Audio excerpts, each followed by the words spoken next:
Keberadaan seni tari sebenarnya sudah ada sejak zaman prasejarah. Namun pada masa itu, tari masih sangat sederhana dan digunakan sebagai bagian dari ritual penyembahan.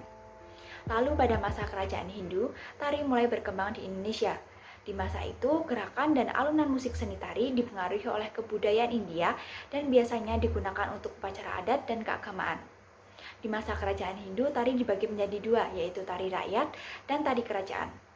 Lalu pada masa kerajaan Islam, para wali dan pemuka agama menggunakan tari sebagai salah satu media dalam penyebaran agama Islam hingga masa kemerdekaan Indonesia.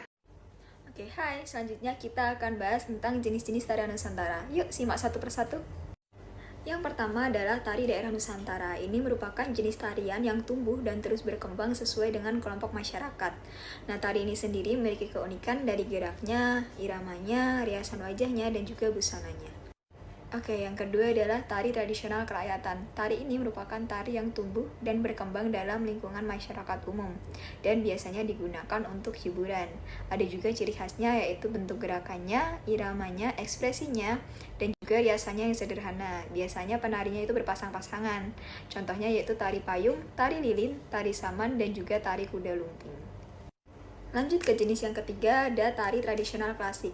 Tari ini dikembangkan oleh kaum bangsawan di istana gitu ya. Bentuk tariannya baku dan tidak bisa diubah. Tari ini biasanya digunakan sebagai bagian dari upacara kerajaan dan adat. Ciri khasnya yaitu geraknya, iramanya, penghayatannya, riasannya, dan busananya yang terkesan mewah. Contohnya adalah tari serimpi, tari topeng kelana, tari bedoyo, dan juga tari remo. Yang keempat adalah tari kreasi. Tari ini merupakan jenis tari baru yang dirangkai dari perpaduan gerak tari tradisional, kerakyatan, dan juga klasik. Contohnya adalah tari reog, tari kupu-kupu, dan juga tari angsa. Yang kelima merupakan tari tunggal. Ini adalah jenis tari yang dibawa secara individu, bisa laki-laki maupun perempuan. Penari tunggal ini biasanya memiliki tanggung jawab pribadi untuk menghafal gerakan dan formasi dari awal hingga akhir karena dia sendirian. Contohnya adalah tari golek, tari topeng, tari panji semiring, dan tari yang lain. Nah, yang terakhir adalah tari kelompok. Ini merupakan jenis tarian yang diperagakan oleh 3 orang atau lebih. Karena kalau 1 orang namanya tari tunggal dan juga kalau 2 orang namanya tari berpasangan.